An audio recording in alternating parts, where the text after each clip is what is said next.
Hello and welcome to another episode of the Complete Agent Podcast, where each week we get together to talk all things estate agency. I am very, very pleased to say this week we've got a mega special guest who we'll introduce shortly. But as always, I'm introduced by my colleagues in the industry, Ian Story and JK, James Kendall.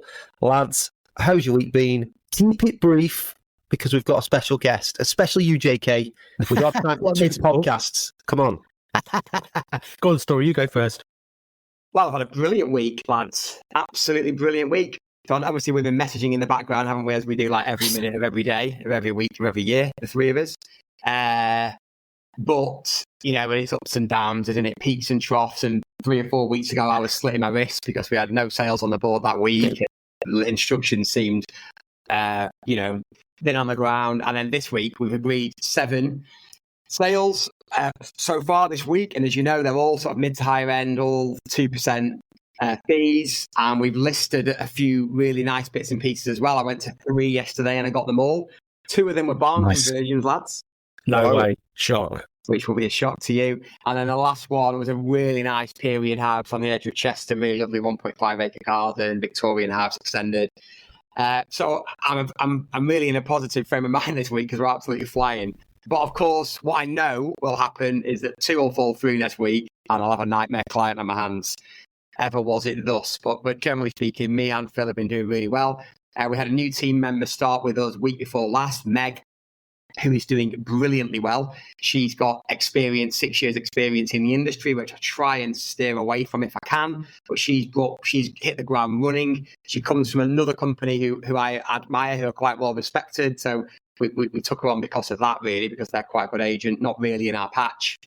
And she's working really well together with Eleanor in the office. They're smashing the office, and the whole rest of the team is doing really well. So it feels like we've really got a good team now. And we're actually recruiting again for a sales progressor because our pipelines is over 45, I think 45 sales now in the pipe.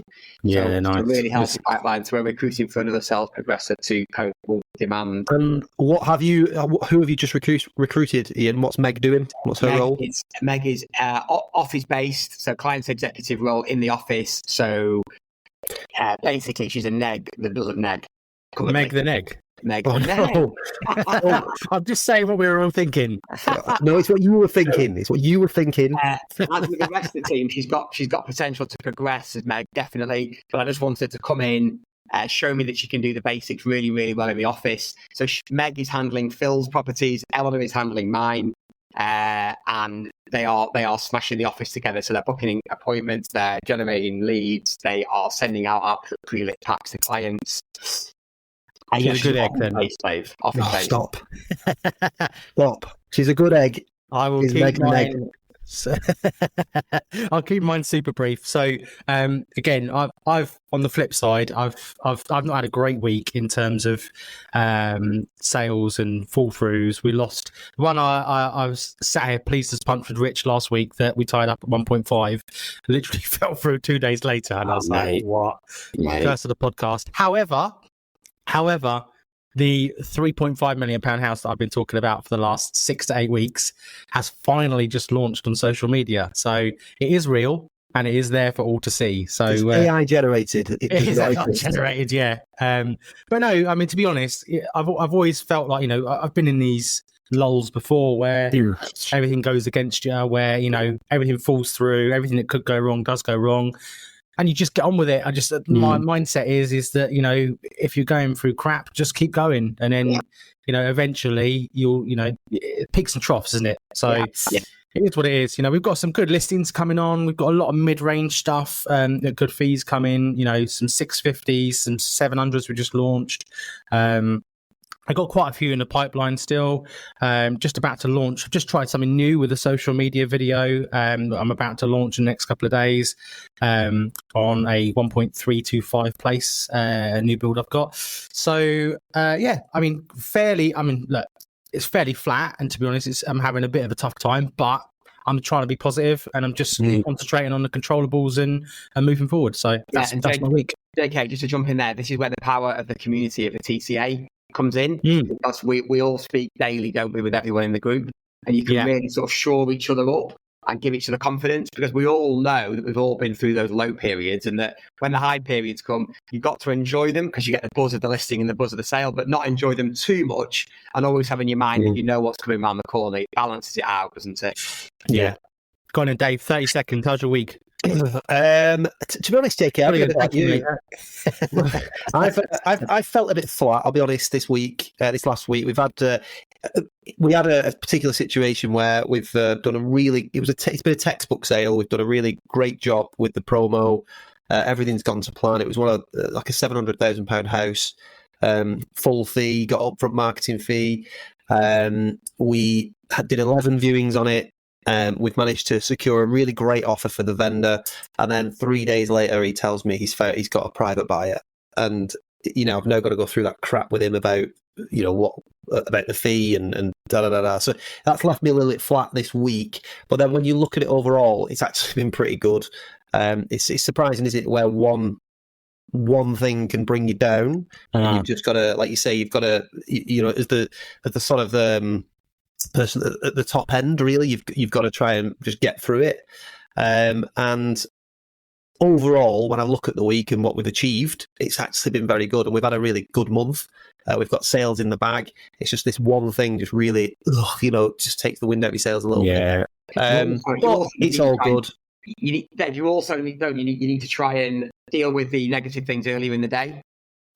Yes. You know what I mean? Like, do what you can as much as you can, and then try and move on to the next thing. Yeah, it's true. It's true that's what should happen. Yeah. But I just say that's Ian's story, not Dennis Waterman. It's not a little man on a big chair. Like, you need to get a bit close to the mic, Ian. Yeah. Like last week, people asked me, "Did you have Dennis Waterman in your podcast last week?" Yeah. So no, you're absolutely right, and you should do that. But like I say, to be honest with you, you've got to look at the bigger picture, haven't you? You've got to look at the overall picture, and the overall picture is good.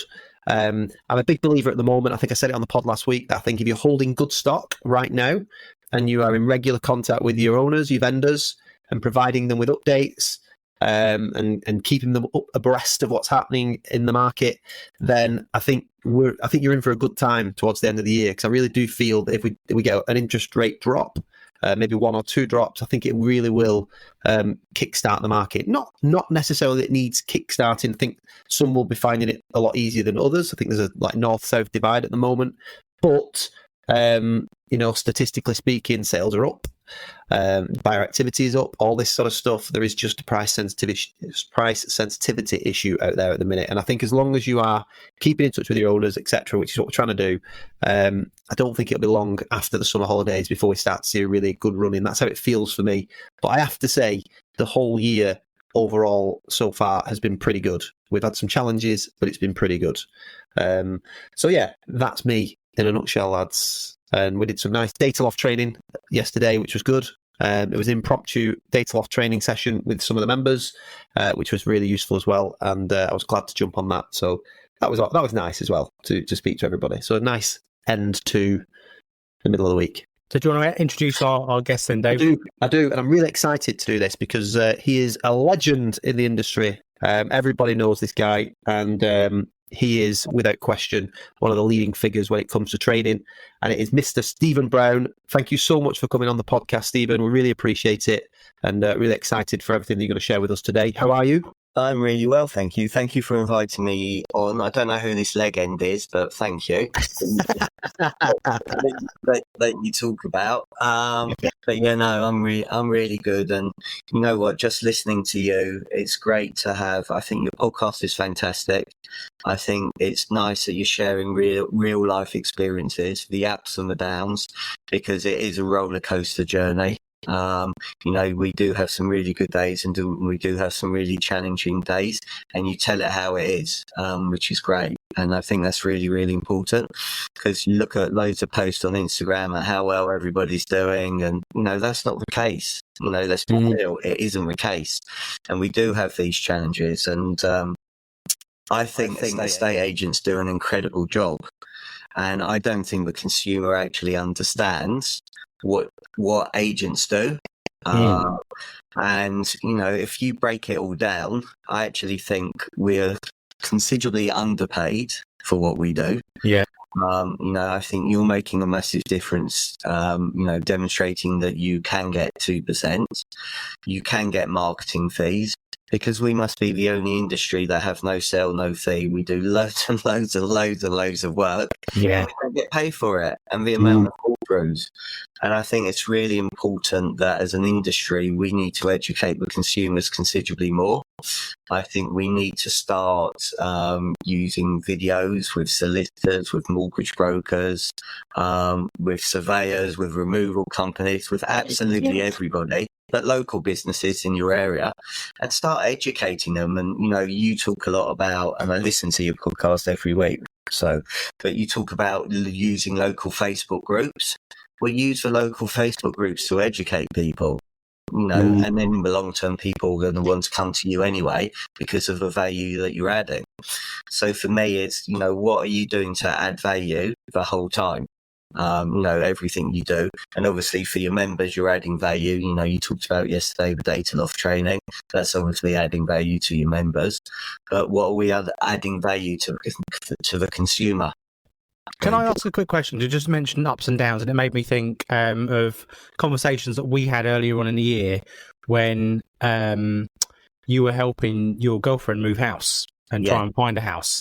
And I just thought, while you were on the podcast, obviously it's really relevant as someone that obviously has worked in the industry as an agent, someone that's worked in the industry as a trainer, and having that first-hand kind of customer experience from a buyer and a selling journey. Obviously, there were some challenges along the way there, and I just thought it might be quite good to talk about that and explore that. Yeah, that was a really interesting experience and a half. So my girlfriend had a high-end property. She said, please, can you come in and sit on the appraisals? So 3 agents came in, sat in the kitchen for the first one. First agent came in. Oh, you look very familiar. Do I know you? So I said, no. They said, be in property. So I said, no, definitely not in property. So they went, they walked round. I then moved into another room. They came in there. I had loads of stats up. So I had prepared. I knew all the agents were coming in. I knew all their stats, days on market, achieved price to asking price, etc., etc. What was really interesting with agent number 1, Justine had a 100-foot garden. Okay, 2 of them came along. Neither of them went into the garden. Okay, Wow. So, yeah. I mean, some of the things I'm going to share with you are scary. So sit there. They're having a whole conversation with Justine, and then Justine says, have you got any questions? So I said, Jay, your days on market are 100 days more than your nearest competitors. Can you tell me why? And I got the strangest look, like, I've never ever been asked that question. Yeah. Why are you asking that? Why are you asking me that question? So, obviously, it's very important. I want to know the reason why. If Justine needs to sell quickly for whatever reason, you're 100 days more. What's your input to that? And then I said, your achieved price to asking price is about 95%. Your nearest competitors are 97%. And it's like, this is ridiculous. Yeah, let's sleep now. Just get up and go now. Again, and then I said, so what do you charge? So they said 1.25%. So I said, okay, great. But he said, for you today, we do it for 1%. So I said, that's fantastic. That's really generous of you. I haven't even started negotiating yet. But more importantly, what are you going to be like when you're negotiating for Justine on the biggest tax-free asset? So if you're already knocking down the price, does that mean you're going to knock 25% off for the buyers? No. And then he said, can I ask you a question? Has my boss asked you to mystery shop me? And I said, no, absolutely not. These are questions. So I don't think the agent had actually experienced somebody ever asking those questions. And they were experienced agents. They were also part of Fine and Country, but he never mentioned it. So I said, I know you're part of Fine and Country. You haven't talked about that today. Can I ask why not? Now, I knew the reason why not. So I didn't want to pay Fine and Country the money for saying it. But as a consumer, the point is, my girlfriend didn't know any of these questions to ask. Yeah. Okay.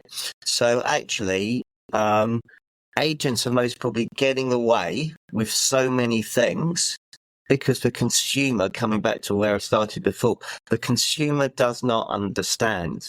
So one of the first things when I started going out with Justine and she said, what do? I said, we've worked with estate agents. She said, oh, well, all you do is put a property on the portal and that's it. And I said, yeah, you really believe that? And we walked round the block and then she goes, okay, I really get what you do now. But her impression, and it wouldn't just be her impressions, and I don't know if I'm allowed to swear on this podcast or No, not. go for it, mate. It's explicit. Okay. So all estate agents are shit. Okay, that is her impression. Yeah, Okay? yeah. This is Stephen Brown's impression. 95% of estate agents in the UK are shit. Yes. And I firmly believe it. And you know, I agree. wish people could change my mind and change my opinion. But some of the things I've seen, and I share with you the rest of the stories are scary. So that was agent number one. So What sort of value have you had so far from the group, and what value have you had from today? Well, today has certainly exceeded my expectations, which were already high. So it's been absolutely brilliant. So the combination of learning techniques, tactics to reaching high value homes, the sort of strategies around what we need to do, absolutely invaluable. And then backed up by a room full of such experience has been phenomenal and really nice and friendly too. you know, they went away and that was it. Agent number two came in, and first thing he did was he came with somebody as well. He walked to the end of the garden and he stood there for about 5, 7, 10 minutes. And then they came back in and they said, right, one of the things I really, really want to do is I want to get an architect round because I think it's got potential to extend at the side, at the rear and whatever. And, you know, buyers are going to ask for questions. You know, what potential has it got? Have you spoken to an architect? So straight away, he won me over because he's adding value. Mhm. He's thinking about, right, put my shoes in the buyer, put myself in the shoes of a buyer. Here's what a buyer's going to ask. So before we get anybody in, let's actually find out how much it's going to cost and also what can we do. Okay, so I like that. So again, came in, similar sort of questions. What do you charge? We charge 1.25%. That's it. Sorry, 1%. We charge 1%, no higher, no lower. Not going to negotiate. That's it. Fine. And he was honest. I again think agents are worth more, but if that's what he wants to charge, don't have a problem with it. He was, you know, very, very clear in what he wanted to do. Both of them. We were saying, right, what can you do to help Justine find a property? Because that's really important. But we had to push them rather than say, you know, where are you looking? Are you looking to stay in the area? So again, that's another lesson. You know, what are you doing to help that buyer on their next summer journey? The third one came in. Definitely hadn't done any prep work whatsoever. I think was new to the area, been an estate agent for a long time, but been new to the area for 6 weeks. Again, didn't go into the garden, just a cursory look round, and then said, what I like to do is go back to the office, do some other research and come back to you with a price, which absolutely fine with, got no problem. But then Justine said, well, you know, at a push, you know, what do you think it's worth? And then going from saying one thing, he then went to say it was £300,000 more than the other two agents had given. Wow. And Justine said, that's fantastic. I tell you what, can you get a one-off buyer in through the door then at that level? And he soon really backtracked and went, Yeah. well, actually, I don't think it's as much as that. And long and the short of it, he then ended up coming down £400,000 on what he said. Wow. I didn't speak to him too long. You'd be giving it away by the end of the conversation. I know. So I mean, this was ridiculous. So then he's out of the equation, full stop. So agent one and agent two, both said they had a hot buyer for the property. So I said, okay, that's great. What I'd like to do is, we'll happily sign a one-off contract. Okay, get them in and we'll see where it goes. Agent one said, no, we don't want to do that. We would just We just want the full instruction, and that's it. So either you give us the full instruction or you don't get it. Agent 2 said yes. Agents 2 person came in. Guess what? Agent 1 and Agent 2 person were the same buyer. Oh, wow. Okay. Lol. Agent 2 buyer made an offer. Okay. I think Justine and her kids may have accepted it. I said no. I said to them, go back and say thanks very much for your starting offer. If what's come back with what you know regrets offer is. So they said, well, will you meet halfway? I said, no, come back with what you know regrets offer is. And they ended up going up £75,000. Wow. So then Justine said, should I take that? So I said, no. Don't take it. There's more on the table. You know, when people are going in and they're saying, you know, oh, this is going to be my kid's room and this is going to be my kid's room and we're going to put the sofa here and we're going to do this to the garden. There's more on the table. But the agent's pushing you to accept it. That's right. Yeah. And this is what's crazy. Again, there are so many agents out there because they may have a conversation and an inkling as to what that seller would take. They accept that first offer for that seller. Yeah. Okay. Well, hold on. There's definitely more on the table. And I know that because every training session, I ask every person, would they have paid more money on the property that they bought? Okay. And most people straight away go no. By the end of the session, every single person that's there said I would pay anything between £250 to £25,000. Stephen, just on that, do you want to give that example? Because I've heard it a few times in your different podcasts and your training sessions, and I think it's brilliant. So do you want to just do that example? Okay, so let's see if it works. David, do you own your own home? Yes. Okay, did you buy it through an estate agent, not your own? I bought it through an estate agent. Okay, how long ago? 2 years. Okay, and in those 2 years, how many times have you heard from that agent? I haven't. Okay, so I didn't actually hear from the whole process. They were awful. Okay, so you went into witness protection on day one, let alone when you bought it. Yeah. When you bought that property, David, would you have paid any more money? Yes. Can I ask you how much more? I probably would have paid £15,000 more. Okay, would you have paid £15,500 for it? Yes. 16? Yeah. Okay, where are we going here? 20? Tops. No more than that, Stephen. Not 20 and a half. Well, that's silly. Of course I would. Okay, so you just told me 20. I know. 30 seconds ago, you said you wouldn't go more than 15. This is why I love the exercise. Where are you going? Hey, you'll buy a house through me, mate. No, but the principle's right. I would. 21. Yeah, to be honest, that would have been absolutely max. I would not have got a penny over that. Let me ask you a question. Who would you prefer to sell your biggest tax-free asset? Me, who's demonstrated in 32 seconds I would have got your seller an extra £21,000, or the agent that cost your seller £21,000? Yeah, I love it. It's brilliant. And it's so simple. And you know what? That came from Eric 6 years ago. So I wish when I was an agent, I knew how to do this and negotiate. It would have made such a massive difference. But what's great now is I can help people get a higher fee. But coming back, what's scary is there's money being left on the table for the seller, and it's their biggest tax-free asset. That £21,000 could have made a massive difference to your seller. No, that's a life-changing amount. Okay. But being purely selfish as estate agents, okay, when you're going in and you're looking at your achieved price to asking price compared to your competitors, that makes a massive difference. You can substantiate, look, over the course of the last year, I've negotiated an extra 30, 40, 70, 80, £150,000. Here's what we get from our first offer to our last offer.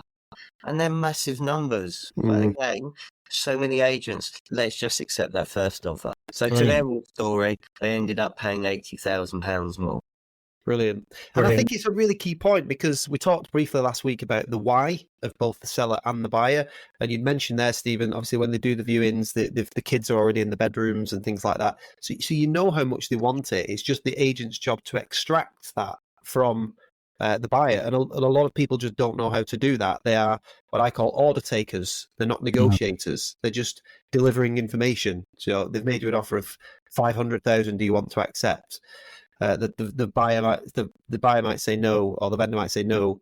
And then they'll just go back and say they've rejected it. And some will lose the deal without actually getting into the details. So it's so important that you do. And it's a massively overlooked thing, I think, when it comes to negotiation. Look, it's scary. So that was on the selling side. The buying side, God, that's been a real eye opener as well. So phoned up one agent and seen a property on Zoopla. So Justine phoned up, she had me on speaker, just seen this property, I'd like to go and see it. You can't. Okay, why is that? It's under offer. Okay, fine. Okay. Okay, can we register our details? No. Just keep on looking on Zoopla and Rightmove. All our properties are on there. And then if you see something you like, give us a call. Okay. This agent have the biggest market share in the area. Scary. Another agent, we turn up, we knock on the door's locked. Okay, lady's on the phone. She sees us, she spits all her crisps out that go absolutely everywhere. She then carries on talking on the phone. She puts the phone down, starts coming to see us to open the door, and the phone goes again, picks up the phone. Okay, then eventually comes and opens the door and says, "What do you want?"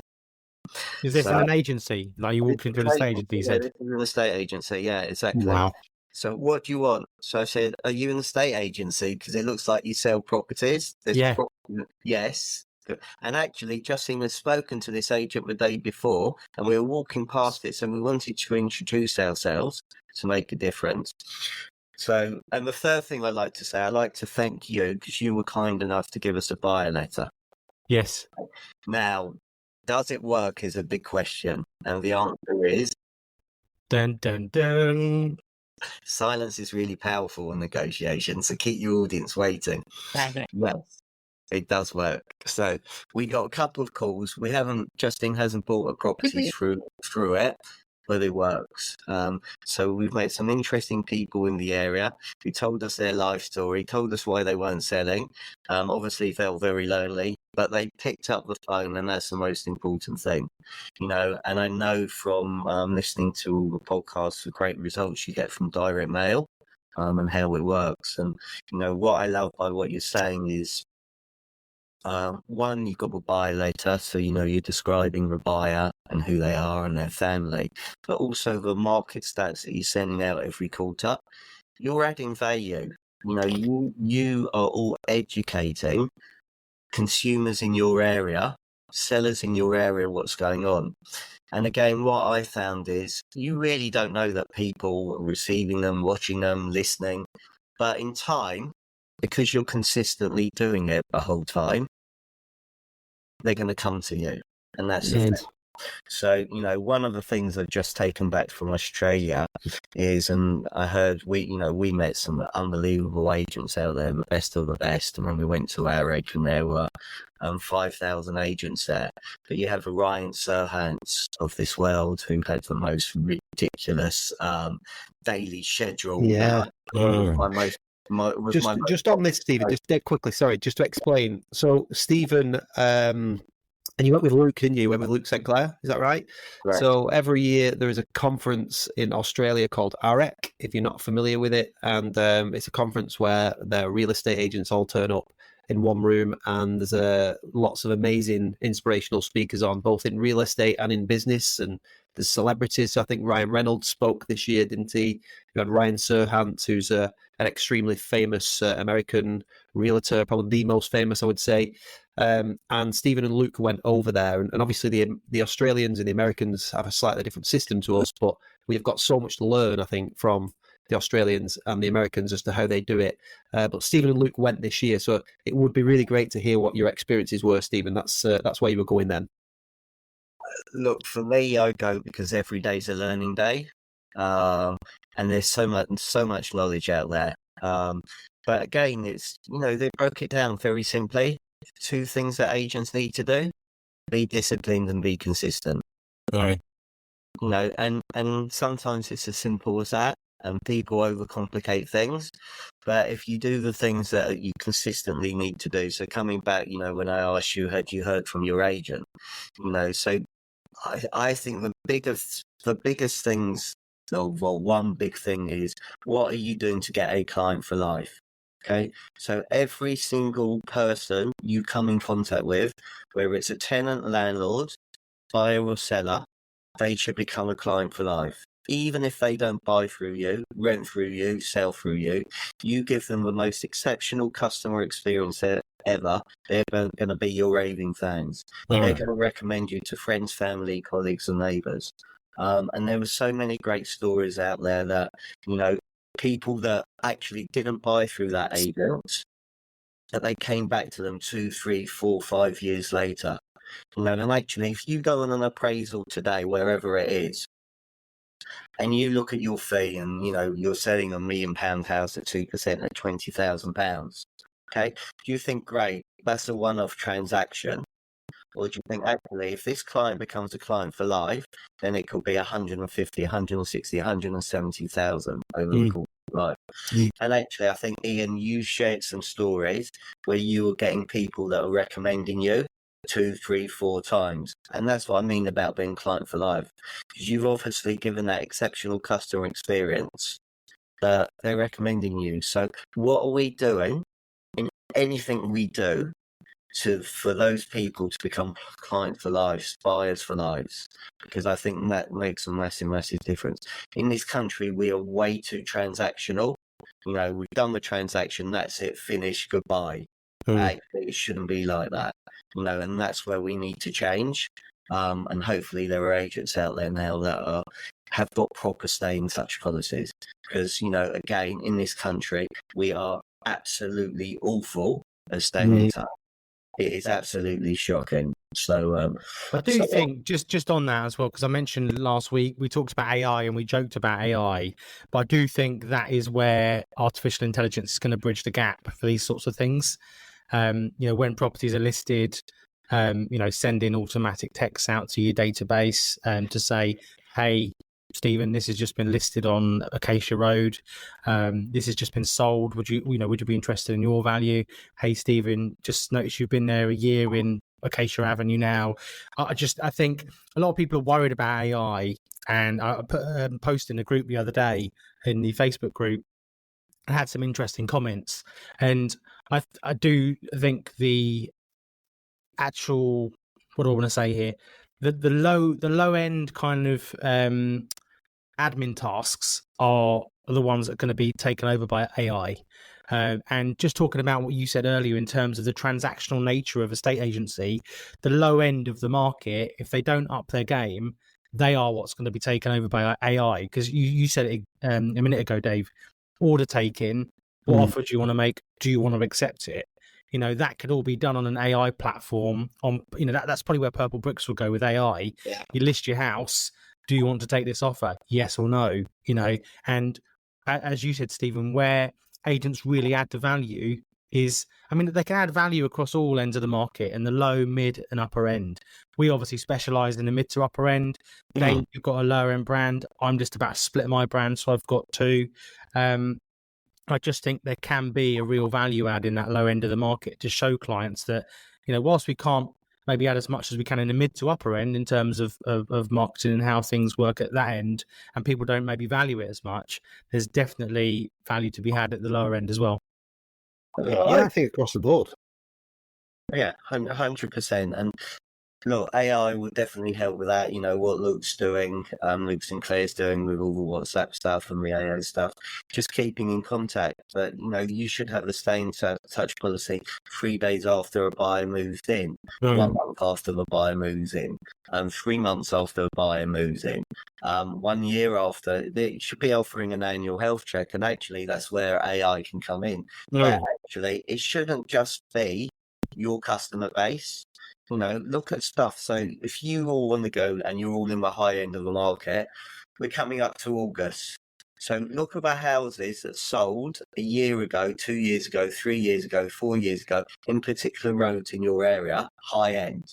Okay, send them an anniversary card. Congratulations, you've been in your property for a year, 2 years, 3 years, 4 years, 5 years. And they're going to think, I'm sure I didn't buy it through stories or, wherever it is. But what a nice thing to do. Or actually, what you could do is you could send them a street report, a Spectre report, a home search report, or a data loss report, whatever it is, on their property. And you're then keeping in contact with properties that you didn't even sell. And that's the other thing, isn't it? Is doing what other agents can't be bothered to do. And that's, where we win with a lot of these market updates sometimes in the direct mail is because people can't be asked. They can go on home search and they can go on Spectre and set up automated letter ladders with the standard templates. But you're never going to get, if you're just to do the same as everyone else, you just fall into the category of the 95% that we talked about earlier, and it's that 5% that can be bothered and can be asked, for want of a better phrase, to do the things that the others won't. And it's all about showing people what you do rather than shouting out free valuation, fresh approach, all of that other crap that goes through doors. What is actually happening in the market and building a relationship with that silent audience. Stephen, I'm conscious that we've got you for another 5 minutes max. And I wanted to throw a question or two into the mix. Right. Hopefully not left you unprepared here. But I just wanted to ask you, actually, so obviously talking about Australia, and obviously you've worked with hundreds and thousands of agents. What would you say, maybe that you haven't articulated before when we talk about consistency? Is there anything that jumps to the front of your mind that you see that the top performing agents do really well? And you can't say consistency or discipline. Look, agency is very simple, and it is about mastering 4 disciplines. So, the first thing is it's all about, I've come away from prospecting because I think people don't like to prospect. They don't like the word prospect. If I said to you, gentlemen, would you like to create business relationships? How many would you like to create business relationships? So everybody likes to create business relationships, so change your language. So the first thing is you've got to create business relationships. If you're not going to create business relationships, you're not going to have anything to list. So you've got to master the listing process. If you're lousy at listing, then you're not going to have anything to sell. So you need to master the selling process. If you can't sell, God help us all, you might as well shut up shop and go home. And the cool thing is you need to be a skilled negotiator. So, we make a massive difference in people's lives. So, how many people are actually getting trained on negotiating? And I think if you can master those 4 disciplines consistently and be See what you did there. And then it's going to make a massive, massive difference to you. But just keep things simple. Well, for me, dead quick before you have to go, right at the start, I thought you touched on something that was really, really interesting and important. It's not something that I see enough of. I know, Ian, you've been great at interviewing local businesses and things like that. But I think, Stephen, you mentioned demonstrating what we do. So every day, so interviewing conveyancers, moving firms, et cetera, et cetera. So just dead quickly run through what you think that looks like, Stephen. Because I think that's massive value add. What's a day in the life of David, day in the life of Ian, day in the life of JK, to people actually know what you do. So you've got all the cameramen, doing all this great work, but let them film you. What do you actually do? What do you actually do to prepare for a listing? Yeah. All the things that you do to stage your property, So we're in this home today, we're actually going to stage it. Why are we staging it? Because here are the benefits, but let's show what work goes into staging a property. Let me show you what work actually goes into video and doing it at twilight. Why do we do it? Twilight pictures, all these things. Okay, solicitors, what's a contract? What's a TA6 or a TA10? What do they actually mean? Why do I have to fill these forms in at the start? Why can't I fill the forms in at the end? Actually, I'm a first-time buyer and I'm selling. What are the things that I need to have before I even go to the mortgage broker? A survey. What the hell does red, green, and yellow mean, or orange mean on a survey, or step of the list? Whatever it is, to actually go into it, removals, okay? What's important? When should I start packing? Okay? again, that these are just little things. So, a series of videos that's going to help the consumer understand the whole process, because they definitely don't understand. And one thing that was really interesting, and this is where I got that, I posted a video on Instagram. And it was very simple. It was just from one of the training sessions. And it was, thank you very much for starting offer. I'm going to put that offer forward to the seller. If the seller says no, what your no regrets offer is. Okay, that's been viewed by 145,000 people. Wow. Okay, which is a lot more than my normal audience of one. Yeah. Okay? I have never been trolled so much in all my life. Okay? But people don't understand. So I thought, thank you for your comments. This is an agent does 54 things. Happily send you the list. They don't care though. Sometimes people like that. People don't care. An agent is worth more than what they're getting. But that demonstrated to me that the public do not understand what we do. So what can we do to help them? And the other thing that totally frustrates me is that we work together with solicitors, mortgage brokers, surveyors, removal companies, and you look on LinkedIn, everybody slags each other off. There are consumers on there watching this thinking, I'm thinking of selling my property. What am I letting myself into? There's got to be more during that process. And the other thing is, I cannot understand, because I've been doing this for 35 plus years, how can it still take just as long to get a bloody sale through the line? And we're in the digital world now, and it's absolutely mad. And, that's where it's so much easier in Australia. You sell a property, it's done within 3 weeks, so your cash flow's a lot better. So, coming around to full circle, so many agents are struggling with their cash flow. So, if there's one thing I leave you with, think about upfront marketing fees. Yeah. Think about withdrawal fees. Stop doing it for no sale, no fee. Because, it's crazy. Actually, here's an exercise, and I'm sure you've done it with everybody, or your membership. But actually work out how much it actually costs you to put on the property. Because ultimately an instruction is a liability until it's sold. Yeah. And I think just to finish on that, I think that unless you are demonstrating the value consistently, you'll struggle to get that, because they'll just put you in with every other agent.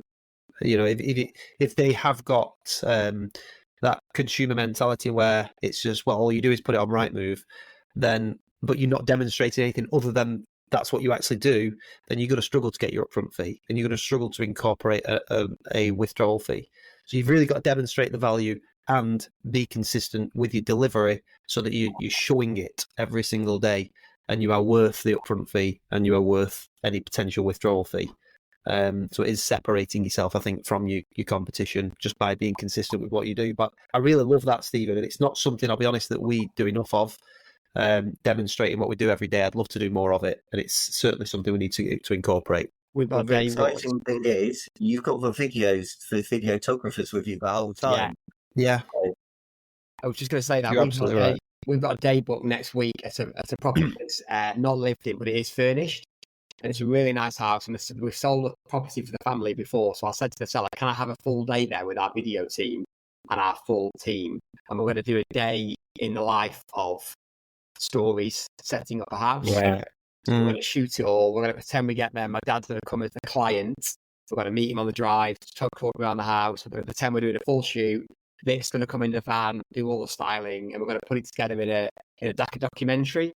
And then we're going to send that out when people book a val. So when they book a val, we're going to say, thanks for booking evaluation with us. I'm just going to send you a little video just to show you what we do. I'm going to send them that ahead of going to see it in the house.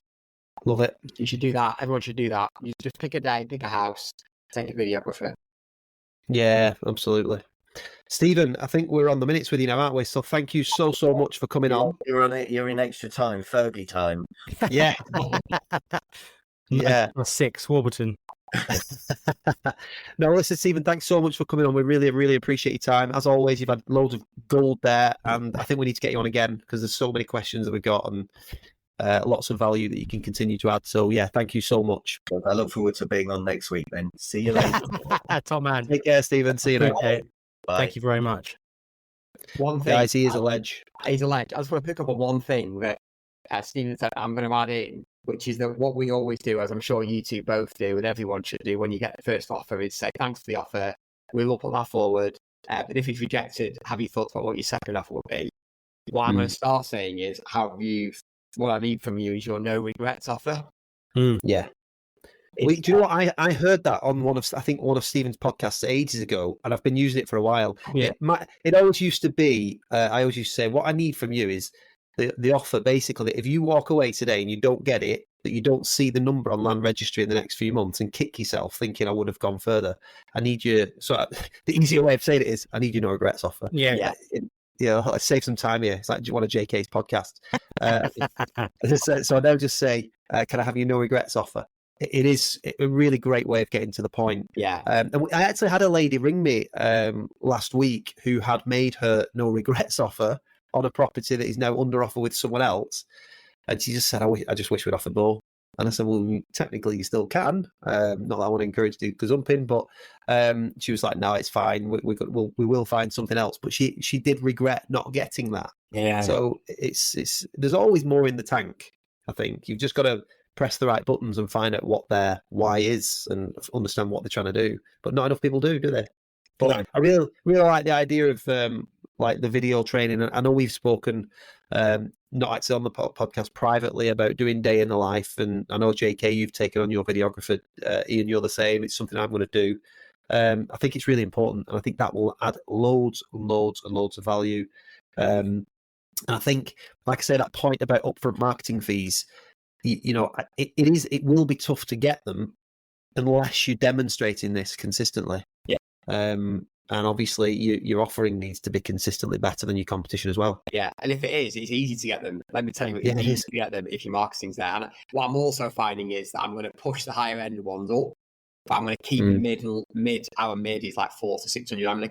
We're going to keep those. I'm not going to push those up, because I think that, like, if you've got a 450 grand red road, trying to get a grand up front is different. You can still get 650 up front, but I think on the higher end ones, you should be able to get a grand plus. Yeah, and it's fair. And it is fair. The amount you do, it's what I went to yesterday that we got last thing, which is 1.5. Lovely house, got a good fee. And I was sat there thinking, the amount of work we're going to put into this to create this and then get them the right result is huge. Absolutely huge. So why you don't get it on fees, lads? I didn't actually say this to you guys, and it's just kind of come out of the blue in this conversation. But I was connected with somebody on LinkedIn the other day, a chap called Ian Preston. I don't know if you've heard of him. He runs an agency up north your way, and he posted something really interesting about fees. I say up your way. I think it must be Leeds somewhere. Like, yeah, up north Watford. Yeah, basically that's the area that when you do the impression of me, that's what you sound like. Well, it's not like that. So basically. But he was saying he's doing something quite interesting in his agency where he gives clients an option. So they can pay no sale, no fee. And the fee is, I think, I'm just going to throw a number out here, but it's over 2%. They can do upfront fee. So they can basically pay a part fee upfront and then have no sale, no fee on the rest. And it'd be like, I don't know, 1.5% or something like that. Or they can just pay like 1.25% or 1% upfront for their, and it basically guarantees their marketing for 2 years. And he was just saying that there's been a real good mix and a good spread, because if you look at like fall through rates and how, and I think it's innovative. I'm not sure on how it would be executed in the real world in what we do, but I mean, he seems to be having some success with it, and I just thought it might be a good topic to discuss quickly at the end while we're on that topic. What do you think? Well, I can see the point of a lower fee with part of it up front, definitely, because obviously if it falls through or they don't end up selling, then you've already covered your costs. You've covered your costs plus quite a lot more than that, haven't you? If you're getting, say, half of your fee up front. My initial thought, maybe incorrectly, would be trying to get a client to agree to that when they've got someone else going that will do it for 1%, no sell, no fee. Well, maybe that's the same logic with trying to charge 2%, until you ask for it, you're never going to get it. I think it's more of a, sorry, Dave, I was going to say, I think it's more of a, again, if someone pushes back on you and says, well, I don't want to pay 2%, you can go back to them and go, well, look, okay, we'll do 1%, but it's got to be upfront. I think that's kind of how they maybe sell it. My only reservation is, for me, you work back to front. We're trying to help the consumer here. And it's not, I don't think that's within their best interests to pay 1% up front. Mm-hmm. Yeah. It may be that when they sell, they will be financially better off, but there'll always be that question mark about, I think, are you working as hard for that vendor? You've been paid. Yeah. And that's it. So I think you both need to have skin in the game. Mm-hmm. I just think my increasing frustration is that it is you've more skin in the game than them in a sense, because it's like the one that I'm having the problem with now from this week. You know, we took £500 plus that marketing fee up front. It just doesn't touch the sides for the work we've put in. You know, so we're going to be thousands of pounds out if we don't resolve what's happened here. So I just want what's fair. And Stephen made the point there about the amount of work that we do. We're probably the only industry that's no sale, no fee. Yeah. And we don't get paid for the work that we've put in. If somebody just decides that they no longer want to sell, you can put the clauses in the contracts and things like that. But a lot of the time it can be a deterrent. I mean, I remember when I used to work in corporate many years ago, and we tested a withdrawal fee. And before you knew it, your competitors were using it against you to say, did you know that if you take your house off the market, they're going to charge you £300, which again, doesn't even touch the sides. There should be something. So I think you've both got to have skin in the game. It's much harder at the lower end. You know, as you know, I've got 2 brands and I front both. And I'll go from, there was one particular day a few weeks ago, I went from a 5-bed barn. It was amazing, £900,000, 2% plus VAT fee, £500 plus VAT upfront marketing fee, no questions asked. And then I had to drive to the other side of town to a 2-bed terrace that was a quarter of the value and challenging the fee. I'm thinking, oh my God, I've just come from one to this, and to my detriment really. But it's so much harder at the lower end when you're putting in. It's like I say to people, I'll still spend a lot of time with this guy because it shouldn't matter to me whether I'm selling a 4 or 5 bed barn conversion or a 2-bed terrace. It's still their biggest tax-free asset, and they still deserve to get the best result. And the best way to get that result is by presenting the way we do, negotiating the way we do. It's just there's no value to it. They don't perceive the value. Also, you can't. The other thing is, I had a client, the really nice house that I got last night. She said to me, "Do you tend to find it easier at the higher end, or do you tend to find it harder at the higher end?" She said, with buyers. And I said, I don't think you can say that because it all just depends on the person. You can have a £200,000 terrace that's an absolute bloody nightmare, and you can have a £2 million house easy, and you can have it completely the way around, can't you? Yeah. You've no idea whether they're going to be easy or hard. So that's the point for me. One thing I would say, though, on that is that at the upper end, when you hit snags and when you hit problems, if you're trying to get someone to pay in like an indemnity policy for a conveyancer or things like that, generally I find at the upper end, people just go, they're smart and they've got money, and they'll go, look, just pay the £500 indemnity in it. But then equally at the lower end, I find that people will go, £500, no chance, I'll put it back on the market. And it's like, you look at the bigger picture. Yeah. And I get that you do get people at, there will always be the one person at the higher end, or, people at the higher end that go. It's emotion, isn't it? Hey? And you might get a really emotional person at either end of the spectrum. The market, you don't know what you're going to get until you get into it. Yeah. I think we talked about this both off air recently and stuff, but I think like some sort of almost like an idiot's guide, showing this is what we do, and it's obviously what we just talked about there with Stephen doing the videos. But I think if you get it out there, like this is exactly what's going to happen in the transaction, like the selling plan, Ian. And then, but obviously at each stage of the transaction, the client handbook, yes. Everybody, obviously, you're not watching this. Ian's just held up a client handbook. So, like a client handbook that basically shows exactly what happens throughout the process. It can be invaluable. Again, I've had one this last week when we're negotiating, and he wanted 725. He's taking 715, which is a brilliant result and will smash the area price for that particular street, etc. But his immediate response is, fine, we'll do 715, but I want it through in 4 weeks. It's like, it ain't going to happen. It's not happening. They just don't get it. Yeah. So, right, fine, we'll keep it on the market then. I said, you know what I mean? So you get these conversations. But yeah, I think it's just about always demonstrating the value and what you actually do. So going back to your original point, JK, I can see, I mean, like you said, I can see the benefits from his side. You get paid 1% plus VAT up front. Good for cash flow, I suppose. But I'm not convinced it's the right outcome for the consumer. I think potentially paying more and having the agent fully invested in the sale of their property is better for them. Yeah, I think it depends on the agent as well, doesn't it? Because if you get Joe Bloggs, if you get one of the 95%, then, you're effectively paying, 7, 8, 9, 10, 11 grand like up front for, something that might not ever happen. How many homes do you see on the market that, especially at the upper end, they've been on the market for 3 years, like severely undermarketed. And wrongly priced. Literally, as I'm speaking, I've just had a message from a guy who was buying, just to throw this out there.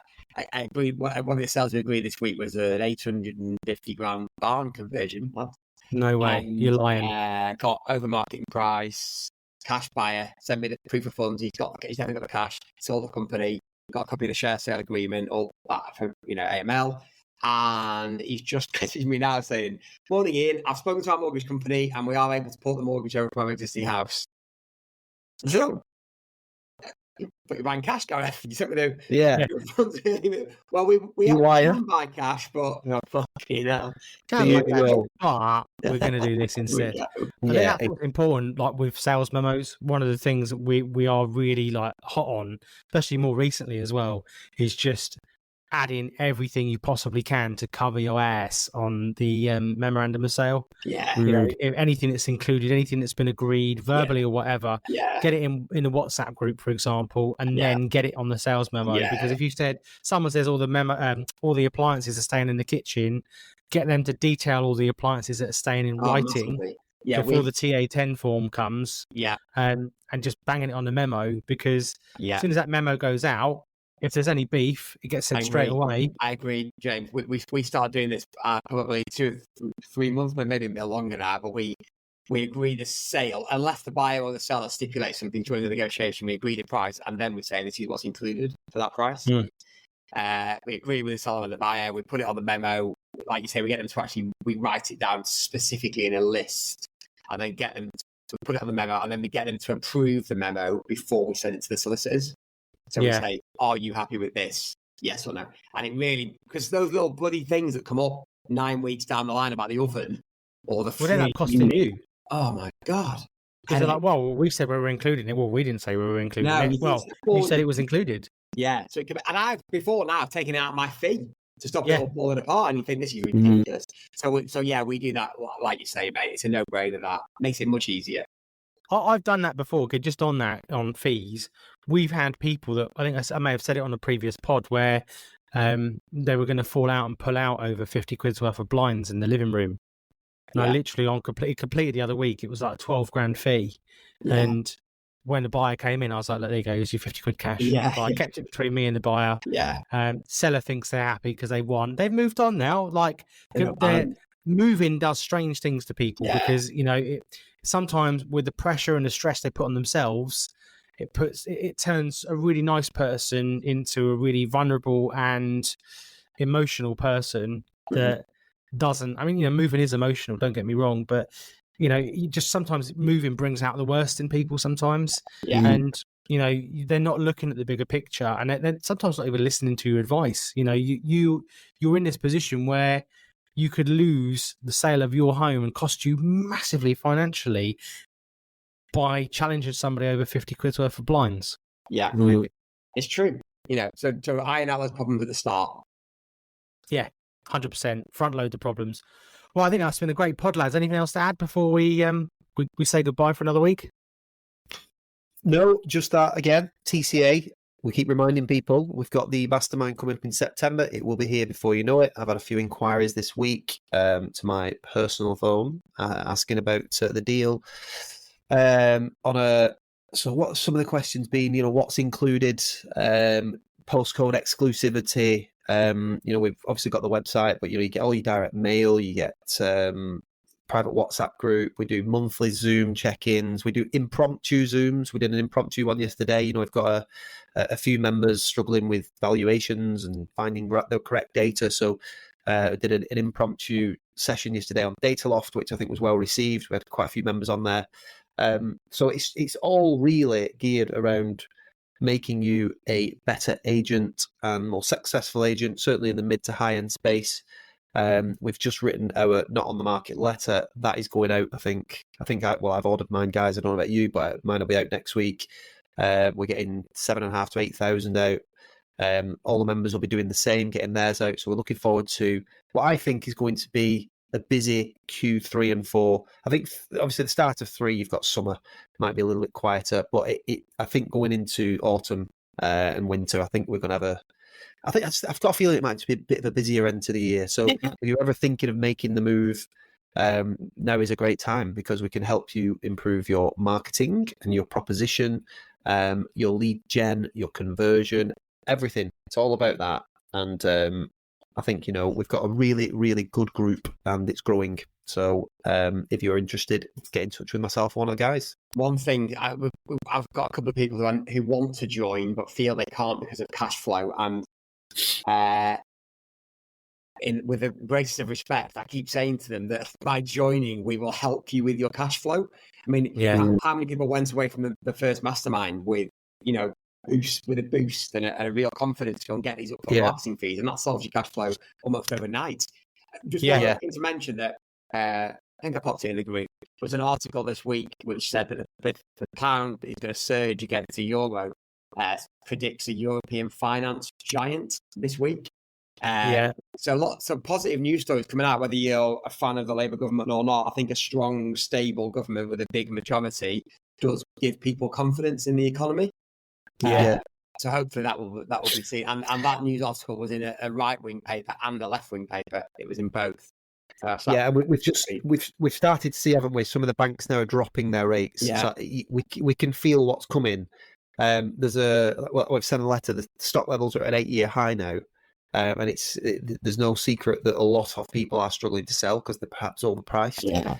But the Bank of England, everybody will want to get the property market moving. We don't want a situation where there's hundreds of thousands of stale stock on the market not moving. That's no good for anyone. So I think you will see base rate drops, whether it be August, September. I think you might see 1 or 2 this year, and I think when that happens, I think the good times will roll a little bit.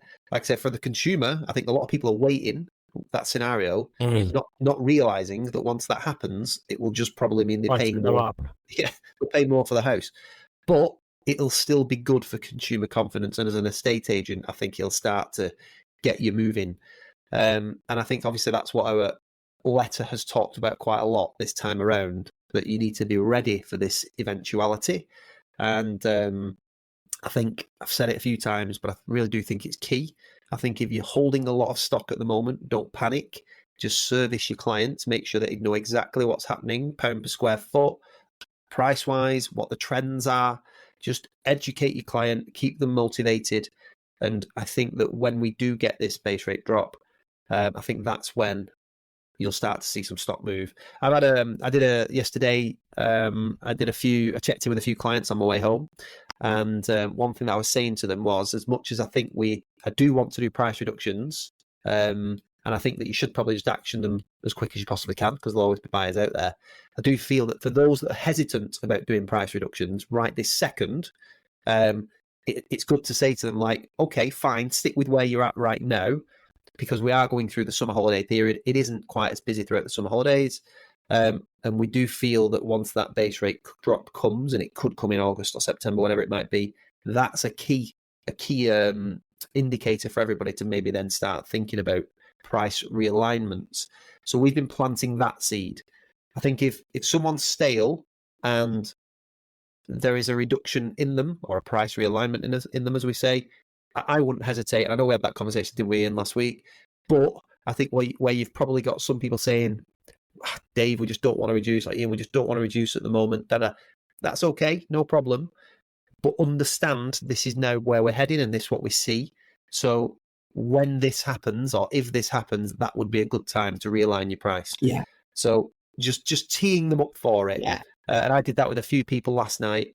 And I think that hopefully, if we get these movements, then they'll be ready to press the button and, give us a good Q3, Q4.